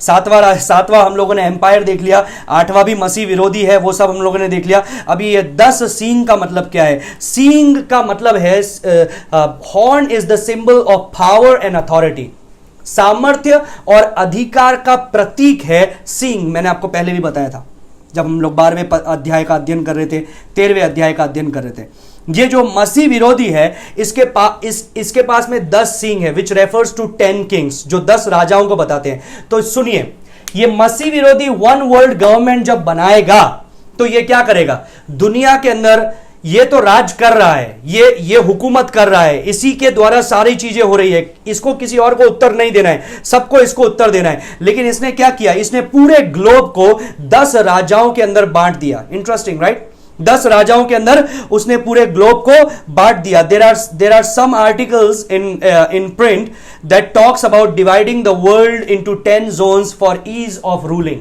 कई आर्टिकल्स ऑलरेडी छप गए हैं जिसके अंदर यह बात को साबित किया गया है, अगर पूरी दुनिया को 10 अलग अलग जोन में बांट देंगे तो हुकूमत करना आसान होगा। इंटरेस्टिंग राइट, रोचक बातें हैं, और ये होगा। इनफैक्ट डैनियल का वो आपको दूसरा अध्याय में उसका वो दर्शन याद है, उसने क्या देखा, पंजों को देखा। जो पंजे किसको बताते हैं, वन वर्ल्ड गवर्नमेंट को बताते हैं। अब पंजों के अंदर कितने टोज होते हैं, कितने उंगलियां होती है पैर के अंदर, 10। So that's what it is. वो 10 जोन के अंदर बांटेगा, 10 राजा जो हुकूमत करने वाले हैं वो उसके अंदर वो डिवाइड करेगा पूरी दुनिया को। वो तो शासन करेगा, लेकिन उसके नीचे में 10 अलग अलग शासक होंगे जो राज्य करेंगे। और यहां पर ऐसा लिखा है कि उन्होंने अब तक राज्य नहीं पाया। अब तक क्यों नहीं राज्य नहीं पाया, क्योंकि अब तक मसीह विरोधी नहीं आया। लेकिन जब मसीह विरोधी आएगा तो वो अधिकार को प्राप्त करेंगे। लेकिन वहां पर 12 के अंत में लिखा हुआ है, राजाओं का सा अधिकार कुछ घड़ी भर के लिए पाएंगे। क्यों घड़ी भर के लिए, क्योंकि ये मसीह विरोधी का राज्य भी घड़ी भर के लिए है। Now let's go to verse number 13। ये सब एक मन होंगे और वे अपनी अपनी सामर्थ्य और अधिकार उस पशु को दे देंगे। अपना अपना सामर्थ्य और अधिकार उस पशु को दे देंगे। इसका मतलब क्या है, मसीह विरोधी will take the control of the world. वो नियंत्रण करेगा पूरी पृथ्वी को। वो 10 अलग अलग राजाओं में पूरी पृथ्वी को बांट देगा। जो 10 राजा सिर्फ उसको उत्तर देंगे, 10 राजा उसके उद्देश्य को पूरा करेंगे, उसके लक्ष्य को पूरा करेंगे। और वो लक्ष्य आखिर है क्या, वो लक्ष्य है मसीह का नाश करना, मसीहों का नाश करना, इज़राइल का नाश करना, और यीशु का जो राज्य आने वाला है 1000 साल के लिए, उसको किसी प्रकार से रोक देना। And verse number 14, what does it say, वे मेमने से लड़ेंगे और मेमना उन पर जय पाएगा। दिस इज द रीजन, ये उनका कारण है, उद्देश्य है। वो पूरी दुनिया को एक करना उनका उद्देश्य है, सिर्फ हुकूमत करना नहीं है। ये 10 राजाओं का उद्देश्य है पूरी दुनिया को एक करना। और क्या करने के लिए? मसीह का विरोध करने के लिए, उस मेमने से युद्ध करने के लिए। 16 का 14 में याद है वो युद्ध करने के विषय में क्या लिखा है? ये चिन्ह दिखाने वाली आत्माएं हैं। ये किस में से निकली थी? शैतान, मसीह विरोधी, झूठे भविष्यवक्ताओं में से 3 आत्माएं, दुष्ट आत्माएं निकली मेंढक के समान, और वो पूरे संसार में गई। क्या करने के लिए? चिन्ह दिखाने के लिए, जो सारे संसार के राजाओं के पास निकलकर इसलिए जाती है कि उन्हें सर्वशक्तिमान परमेश्वर के उस बड़े दिन की लड़ाई के लिए इकट्ठा करें। That's what is happening। ये इस ओर दुनिया जा रही है, सबको इकट्ठा किया जा रहा है ताकि वो परमेश्वर से युद्ध करें। So just to make a quick review so that you can understand the whole picture, क्या हो रहा है, वो पूरी पिक्चर को आप समझ सके। ये 7 years का समय शुरू होता है जब कलीसिया उठा ली जाती है, कलीसिया का रैप्चर हो जाता है। और मेरे को लगता है कि कुछ समय बीतेगा, मुझे नहीं पता है कितना समय, लेकिन कुछ समय बीतेगा, क्योंकि अचानक कलीसिया उठा गई और फिर मसीह विरोधी आ गया तो सबको पता चलेगा अरे ये तो बहुत ऑब्वियस है। तो कुछ समय बीतेगा जिससे क्या होगा, लोग उस बात को भूल जाएंगे। आज कोरोना कर रहे हैं, मान लीजिए मेरी बात, कोरोना का थोड़ा जाने के बाद में, थोड़ा समय बीतने के बाद में कोई दूसरा पेंडेमिक आ गया, कोरोना कोई लोग याद भी नहीं करेंगे। हम लोग बोल रहे हैं ना, वो हमारे बच्चे तक याद करेंगे, नहीं याद करने वाले। पिछली जो महामारी आई थी, किसी को याद है? नहीं याद है। जिससे बहुत सारे दुनिया के देश तबाह हुए थे, किसी को याद है? नहीं याद है। Even we don't know, right it. तो हमको भी उसके बारे में नहीं पता है। तो कुछ समय बीतेगा और उसके बारे में मसीह विरोधी आएगा, उसके बाद में मसीह विरोधी आएगा जो सफेद घोड़े पर सवार है, जिसके हाथ में धनुष है लेकिन जिसके हाथ में बाण नहीं है। वो शांति को स्थापित करेगा, वो झूठी शांति को देगा, वो पूरी पृथ्वी पर राज्य करेगा। वो उसी समय पृथ्वी के अंदर राज्य करने के लिए झूठा भविष्यवक्ता भी आएगा जो आत्मिक तरीके से, धार्मिक तरीके से दुनिया को एक करेगा। और ये दोनों एक साथ मिलकर के राज्य करेंगे, मसीह विरोधी और झूठा भविष्यवक्ता। लेकिन झूठा भविष्यवक्ता भी मसीह विरोधी के अंडर में है, झूठा भविष्यवक्ता भी मसीह विरोधी के अंडर में है। और ये झूठा भविष्यवक्ता जो है, ये एक वेश्या को उत्पन्न करेगा। कौन सी वेश्या को? One world religion. ये कोई नई वेश्या नहीं है, लेकिन ये पृथ्वी के सारी वेश्याओं की माता है। वेश्या का मतलब क्या है? मैंने आपको पुराने नियम से बताया था। परमेश्वर के सामने मूर्ति पूजा या परमेश्वर के सामने उसकी पूजा नहीं करके जो कुछ भी हम करते हैं वो क्या है? वो वेश्यावृत्ति की जैसे है, क्योंकि हम अपने सच्चे हस्बैंड के पास में नहीं जा रहे हैं, लेकिन हम बाकी सबके पास में जा रहे हैं। और ये जो झूठा वन वर्ल्ड रिलीजन है, झूठा धर्म है, इसको पूरा पृथ्वी का धर्म है, इसको ये जो पशु है एंटी क्राइस्ट, वो क्या करेगा? शक्ति देगा, सामर्थ देगा। लेकिन बीच रास्ते पर जाकर के ये झूठा भविष्यवक्ता और ये मसीह विरोधी दोनों के दोनों इस वन वर्ल्ड गवर्नमेंट को मार डालेंगे। वन वर्ल्ड गवर्नमेंट को, sorry not one world government को, वन वर्ल्ड रिलीजन को, ये एक पृथ्वी के एक धर्म को वो पूरी तरह से मार डालेंगे, नाश कर देंगे। और अब एक ही शक्ति होगी, एक ही धर्म होगा, और वो है मसीह विरोधी की पूजा करना। लेकिन जब ये युद्ध करने आएंगे तो 14वें पद में इनका हश्र अच्छा नहीं होगा। वहां पर लिखा है वो मेमने से युद्ध करेंगे और मेमना उन पर जय प्राप्त करेगा। इसके बारे में, ये युद्ध के बारे में पूरा जानकारी हासिल करना है, 19वां अध्याय पढ़िए। लेकिन मैं आपको सजेस्ट करूंगा अब पहले से मत पढ़िएगा, आप अभी मत पढ़िए, क्योंकि हम लोग उधर जाएंगे, कीप द सस्पेंस, देखेंगे वहां पर परमेश्वर का वचन हमको क्या क्या बातों को बताता है। आगे लिखा हुआ है इस पद के अंदर, क्योंकि वो प्रभुओं का प्रभु है और वो राजाओं का राजा है, और जो बुलाए हुए और चुने हुए और विश्वासी हैं वे उसके साथ हैं, वे भी जय पाएंगे। हालेलुया। वे भी क्या करेंगे? जय पाएंगे। अब इस जय के बारे में 6ठे पद के अंदर, 6ठे अध्याय के अंदर परमेश्वर ने हमें बता दिया है, 6 का 16 के अंदर। इस जय के बारे में 16 का 17 से 21 में भी बताया, 16वें अध्याय में बताया, और इस जय के बारे में 19वें अध्याय में भी परमेश्वर हमको बताने वाला है। ये क्यों इसके विरुद्ध प्रबल नहीं हो पाएंगे, इस मेमने के विरुद्ध प्रबल नहीं हो पाएंगे? क्योंकि वो राजाओं का राजा है और प्रभुओं का प्रभु है। By the way chapter 19 verse 16 के अंदर भी यही लिखा है कि जब वो यीशु मसीह आएगा सफेद घोड़े पर सवार होकर के, तो उसके ऊपर क्या लिखा होगा? King of king and lord of Lord.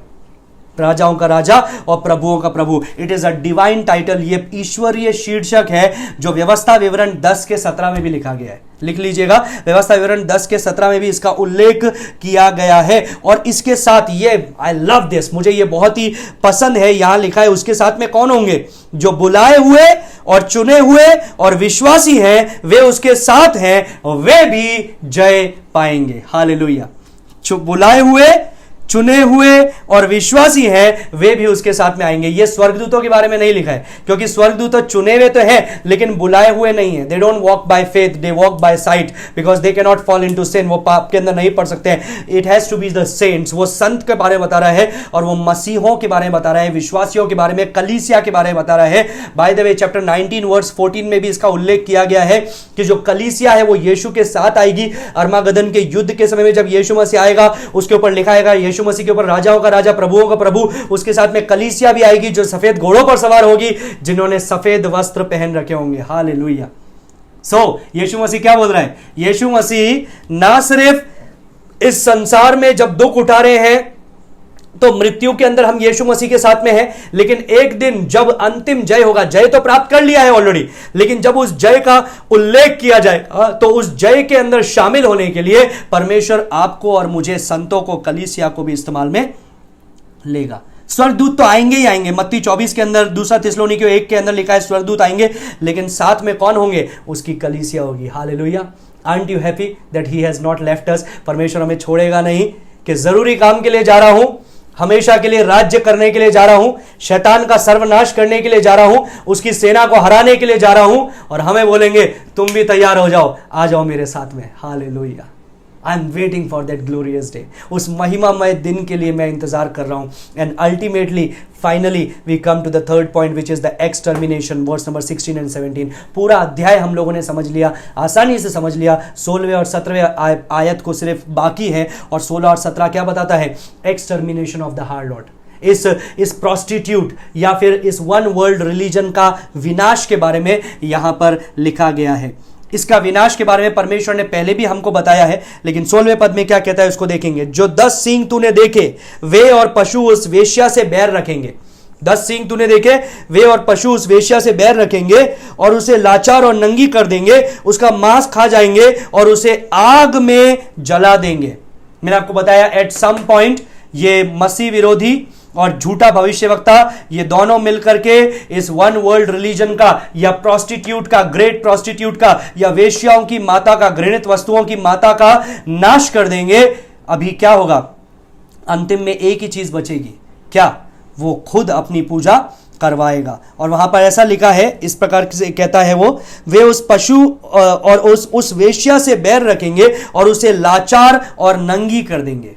क्या लिखा है? लाचार और नंगी कर देंगे। लाचार और नंगी करने का मतलब क्या है? इसका मतलब है कि उसको पूरी तरह से उसका जो ट्रेजर है, उसका जो धन संपत्ति है, उसका जो शक्ति है, उसको पूरी तरह से छीन लेंगे और उसको नग्न हालत में छोड़ देंगे, नग्न हालत के अंदर छोड़ देंगे। फिर ऐसा लिखा है उसके मांस को खा जाएंगे। इसका मतलब क्या है? मांस को खाने का मतलब वो कोई असली स्त्री थोड़ी है। मांस को खाने का मतलब क्या है? मांस को खाने का यह मतलब है कि everything is going to be consumed. सब कुछ विनाश हो जाएगा, सब कुछ को तहस नहस हो जाएगा, सब कुछ को बर्बाद कर देंगे। ये वन वर्ल्ड रिलीजन का कोई नाम तक भी याद नहीं रखेगा।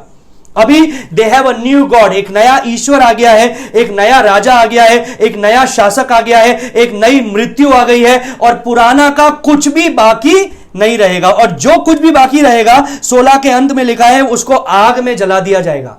जो कुछ भी बाकी भी रह रहा है उसको आग में जला दिया जाएगा, मतलब पूरी तरह से कंज्यूम्ड, मतलब भस्म कर दिया जाएगा पूरी तरह से। क्यों? 17वें पद में लिखा है उसका कारण। ऐसा क्यों हो रहा है? उसका 17वें पद में उसका कारण लिखा है, क्योंकि परमेश्वर उनके मन में यह डालेगा कि वे उसकी मनसा पूरी करे, और जब तक परमेश्वर के वचन पूरे ना हो ले तब तक एक मन होकर अपना अपना राज्य पशु को दे दें। Guess who is directing this? ये सबको डायरेक्ट कौन कर रहा है? ये सबको संचालित कौन कर रहा है? शैतान को लग रहा है वो राज्य कर रहा है, मसीह विरोधी को लग रहा है वो राज्य कर रहा है, झूठे भविष्यवक्ता को लग रहा है वो राज्य कर रहा है, लेकिन एक्चुअली में तो परमेश्वर है जो ये सब कुछ, ये सब का मौका दे रहा है। परमेश्वर उनके मन में ये डालेगा कि वे उसकी मनसा पूरी करें, और जब तक परमेश्वर के वचन पूरे ना हो ले तब तक एक मन होकर अपना अपना राज्य पशु के हाथ में, पशु को दे दे। Now for what purpose? ऐसा क्यों परमेश्वर ऐसा क्यों कर रहा है? Because God wants to bring everything together as the tower of Babel, बाबुल की मीनार की तरह सबको एक करना चाहता है। सब जने एक हो जाएंगे, परमेश्वर का विरोधी हो जाएंगे, and God is going to destroy everyone. परमेश्वर उन सबको विनाश कर देगा। लेकिन ऐसे ही विनाश नहीं होगा। परमेश्वर एक के बाद में एक के बाद में एक मौके पे मौका देगा कि तुम परमेश्वर को स्वीकार करो, तुम परमेश्वर के सम्मुख आओ, लेकिन लोग उसका तिरस्कार करेंगे। बहुत बार मैंने आपको बताया, 1,44,000 गवाह जो ये 60 साल के समय में प्रचार करेंगे, वो यहूदी जो बचाए जा रहे हैं वो प्रचार करेंगे, वो 2 गवाह 3.5 साल तक प्रचार करते रहेंगे। आकाश में स्वर्गदूत, 3 स्वर्गदूत एक के बाद में एक निरंतर प्रचार करते रहेंगे। पूरी पृथ्वी परमेश्वर के वचन को, सुसमाचार को सुनेगी। और जितने क्रिश्चियन बन रहे हैं, यीशु को स्वीकार कर रहे हैं, अन्य जाति के लोग, वे भी प्रचार करेंगे, लेकिन पृथ्वी के लोग इन सबको नहीं सुनेंगे और इन सबको तिरस्कार करेंगे और झूठ को प्रतीति करेंगे। वर्ड्स नंबर 18, फाइनली, वह स्त्री जिसे तूने देखा वो बड़ा नगर है। इसके बारे में पहले भी चर्चा की थी, अंतिम में टिप्पणी करके बंद करना चाहूंगा। जो पृथ्वी के राजाओं पर राज्य करता है। हार्लॉट, ये जो प्रोस्टिट्यूट, वेश्या, इस वेश्या के बारे में बताने से ये पद शुरू हुआ था, ये अध्याय शुरू हुआ था, और अंत में भी उसके द्वारा बताने से ये अध्याय का अंत हो रहा है। It is a symbol and a reality. ये एक चिन्ह है और एक वास्तविकता है। चिन्ह क्या है? ये सारी पृथ्वी के अंदर ये वन वर्ल्ड रिलीजन होगा। वास्तविकता क्या है? बेबीलोन का जो स्थान है वो इसके अंदर मुख्य किरदार निभाएगा। The city founded by Nimrod, Nimrod के द्वारा वो शुरू हुआ, which is an example of anti God rebellion, जो परमेश्वर के विरुद्ध विद्रोह करने के लिए जानी जाती है। बाबुल की मीनार, false spirituality has risen from the tower of Babel. झूठी धार्मिकता कहां से शुरू हुई? वो बाबुल की मीनार से शुरू हुई, जब वो स्वर्ग तक जाना चाहते थे अपने आप के द्वारा, अपने आप के द्वारा। ये वहां से शुरू हुई और वही जाकर के ये खत्म होगी। सब लोग एक होंगे, परमेश्वर के विरुद्ध होंगे, झूठे धर्म को प्रतीति करेंगे, सच्चे परमेश्वर को नहीं मानेंगे। ये एक झटके में शुरू नहीं हुआ, इसकी उत्पत्ति हुई थी जिस समय नूह बचाया गया। नूह के 3 पुत्र बचाए गए, उनकी पत्नियां बचाई गई, नूह की पत्नी बचाई गई। और क्या हुआ? ये 8 लोग जहाज से उतरे। उसके बाद में नूह ने दाख की बारी लगाई और यूहन्ना उसका 9वां अध्याय, उसका उत्पत्ति उसका 9 का 21 में आपको पढ़ने के लिए मिलता है। नूह ने अपने दाख की बारी के दाख तोड़े और उसने उसका जूस बनाया, एंड ही इंटॉक्सिकेटेड हिमसेल्फ। उसने वो जो वाइन थी, वो जो दाख मधु था, उसको पी करके वो अपना सुध बुध खो बैठा। नग्न हालत के अंदर अपने तंबू में पड़ा था। हाम ने उसको देखा और हाम ने उसके नग्न दशा को ढका नहीं, लेकिन जाकर के अपने भाइयों को बताया। And I don't think that he said in a very good way.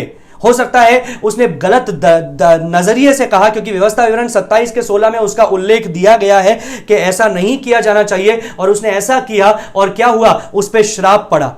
वो श्राप उसके बेटे कनान पर भी आया, उत्पत्ति उसका 9 का 25 में, और वही श्राप कूश के अंदर ट्रांसमिट हुआ। कूश जो उसका कनान का पुत्र था, उसके अंदर चला गया उत्पत्ति 10 का 8 में, और उत्पत्ति 10 का 9 से 11 के अंदर वही जो पाप का जो बीज था वो निम्रोद के जीवन में बोया गया, और उसका जो रिबेलियन है वो सारी दुनिया के अंदर फैल गया।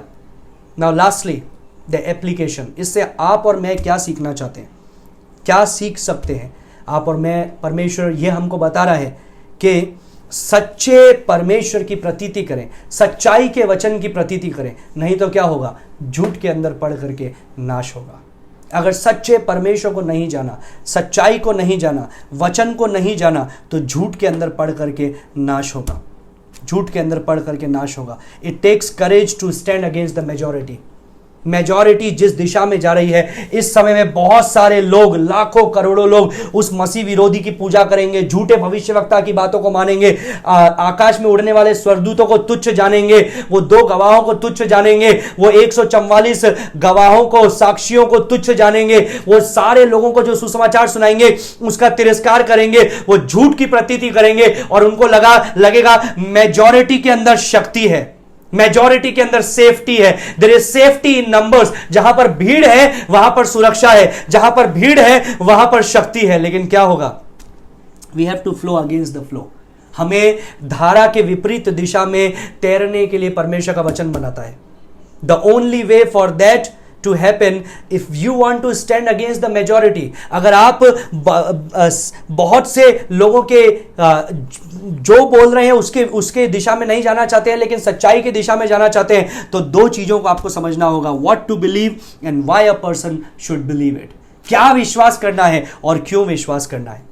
17वें अध्याय के अंदर हम लोगों ने देखा, अगर सच्चे संबंध को नहीं बनाया तो झूठे धर्म के अंदर फंसेंगे। सच्चे संबंध को नहीं बनाया तो झूठे धर्म के अंदर फंसेंगे और उस झूठे धर्म का अंत होगा एक्सटर्मिनेशन, विनाश। 18वां अध्याय हमें वो दूसरे पशु के बारे में बताता है जो मसीह विरोधी के राज्य के बारे में बताता है। 17वें अध्याय में परमेश्वर ने हमको वन वर्ल्ड रिलीजन के बारे में बताया। I feel that most of your doubts are I have answered it through the word of God. आपकी ज़्यादातर जो विपदाएं होगी, आशंकाएं होगी, वो परमेश्वर के वचन से आप समझ गए होंगे। If there is any doubt which is still remaining, you can just put comment डाल सकते हैं आप। मैं उसको पढ़ूंगा कमेंट को और मैं आपको बाद में उसका उत्तर कल या परसों में आपको उसका उत्तर दूंगा। कल हम लोग 18वें अध्याय में शुरू करेंगे और हम लोग देखेंगे, अभी तक तो हम लोगों ने देखा रिलीजन के तौर पे 60 साल में क्या होगा। कल हम लोग देखेंगे पॉलिटिक्स के तौर पे, राजनीति के तौर पे, अर्थशास्त्र के तौर पे, मिलिट्री के तौर पे दुनिया के अंदर क्या होगा, गवर्नमेंट नजरिए से, सरकारी दृष्टि से क्या होगा और कैसे वो मसीह विरोधी दुनिया को एक करेगा। We are going to learn it tomorrow. So sit prayerfully, प्रार्थना के साथ में आइए, प्रार्थना के साथ में उसको समझिए। मैं आपको बहुत सारे पावर पॉइंट्स या बहुत सारी तस्वीरें नहीं दिखा रहा हूं, लेकिन परमेश्वर के वचन में लेकर के जा रहा हूं, परमेश्वर के वचन से बात कर रहा हूं। So understand the value of the word of God and share it to others, ताकि वे लोग भी समझ पाए कि आखिर वन वर्ल्ड रिलीजन का मतलब क्या है। इसको इतना विस्तार से बताने का कारण यही है कि आज समय नहीं होगा तो कल देखेंगे, कल समय नहीं होगा तो परसों अध्ययन करेंगे और कभी ना कभी तो अध्ययन करेंगे, नहीं तो आने वाली पीढ़ी अध्ययन करेगी। Let it be on the social medias, ताकि लोग उसको सुने, लोग उसको पढ़े और लोगों को सच्चाई के बारे में पता चले। मे the good Lord bless you. आइए प्रार्थना करेंगे। धन्यवाद देते हैं परमेश्वर इस समय के लिए जो तूने हमें दिया। धन्यवाद देते हैं परमेश्वर कि तूने हमें सच्चाई को बताया, क्योंकि तेरा वचन कहता है कि तुम सत्य को जानोगे और सत्य तुम्हें स्वतंत्र करेगा। धन्यवाद देते हैं परमेश्वर, तूने तेरे वचन के द्वारा, तेरे पुत्र यीशु के द्वारा, तेरे पवित्र आत्मा के सामर्थ्य के द्वारा हमें स्वतंत्र किया, हमें वचन की सच्चाइयों को बताया और बता रहा है और बताएगा। उसके लिए धन्यवाद देते हैं परमेश्वर। हमें से प्रत्येक को मदद कर ताकि इन सत्य की प्रतीति करें, दूसरों तक सत्य की बातों को पहुंचाएं परमेश्वर। जबकि दुनिया परमेश्वर आशंकाओं में जीवन जी रही है, कठिनाइयों में, तकलीफों में जीवन जी रही है, होने दे परमेश्वर कि ये समय के अंदर क्या होने वाला है, क्या चीजें भविष्य में होने वाली है, उन बातों को परमेश्वर हम ना सिर्फ पढ़ने वाले बने, समझने वाले बने, लेकिन दूसरों तक पहुंचाने वाले बने। सारी बातों में तेरे नाम को स्तुति प्रशंसा देते हैं, यीशु नासरी के नाम से मांगते हैं, सुनो ग्रहण का पिता, आमीन आमीन। May the good Lord bless you all. Thank you for being with us. Thank you. God bless you.